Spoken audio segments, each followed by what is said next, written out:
আজকে তোমাদের সাথে আবার একটা বেন্টো কেকের ডেকোরেশন নিয়ে চলে এসেছি। এর আগে কখনোই তোমাদের সাথে বেন্টো কেকের ভিডিও আমি শেয়ার করিনি। আমি এর আগে প্রচুর বেন্টো কেকের অর্ডার করেছি, কিন্তু আজকের কেকটা আমার কাছে একটু বেশি কিউট লাগছিল, যার জন্য আজকের ভিডিওটা তোমাদের সাথে শেয়ার করা।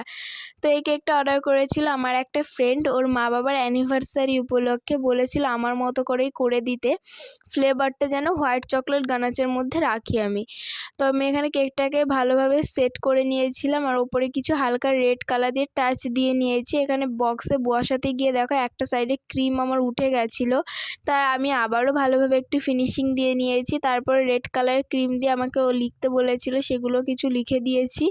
আর কিছু হার্ট ড্র করে দিতে বলেছিল, সেটাও করে দিয়েছিলাম। যতটা সুন্দরভাবে করা সম্ভব ততটাই চেষ্টা করেছি সুন্দরভাবে করার। তারপরে এখানে কিছু ছোট বড় মাঝারি সাইজের হোয়াইট কালারের পালস অ্যাড করে দিয়েছি। তো আজকের এই সিম্পল কেকটা কেমন লাগলো?